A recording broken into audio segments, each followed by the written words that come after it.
அட வாங்க Instagram, YouTube open பண்ணாலே கேரளா ஸ்பெஷல் இந்த காந்தாரி முட்டை தான் எல்லா இடத்துலயும். எப்படி செஞ்சுலான்னு பார்த்துடலாம் வாங்க. ஃபர்ஸ்ட்டு முட்டைய நல்லா பாயில் பண்ணி வச்சுடலாம்.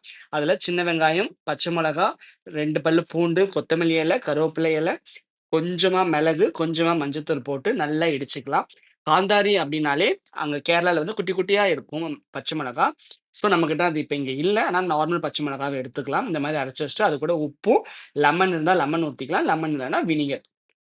லிமிட்டடா ஊத்தி, நல்லா மிக்ஸ் பண்ணி வச்சுட்டு, பாயில் பண்ணி வச்சிருக்க முட்டைய நல்லா தோல நல்லா பீல் பண்ணிட்டு, இந்த மாரி அ அ பேஜோ அந்த பர்மா ஃபுட்லலாம் பண்ணுவாங்கல்ல, அந்த மாரி முட்டைய நல்லா வெட்டிட்டு, அதுல நம்ம அரைச்சு வச்சிருக்கக்கூடிய அந்த காந்தாரி மிளகாவ ஸ்டஃப் பண்ணிடலாம். அவ்வளோதான். வேற எதுவும் வேணாம். இஃப் யூ வாண்ட் டூ ஆட்னா மேல லைட்டா பெப்பர் மட்டும் ஆட் பண்ணிக்கோங்க. அவ்வளோதான். இத ஸ்டஃப் பண்ணி அப்படியே எடுத்து சாப்பிட்டீங்கன்னா, உண்மையா சொல்றேன், இதுவும் நல்லா தான் இருந்துச்சு. இது ஒரு வகையான டேஸ்ட் நல்லா தான் இருந்துச்சு. ஆனா இருந்தாலும் எனக்கு பர்மா எக் தான் ரொம்ப பிடிக்கும். ஸோ யாருக்கெல்லாம் பர்மா எக் பிடிக்கும்ன்றத கமெண்ட் பண்ணுங்க. இதுவும் நல்லா தான் இருந்துச்சு.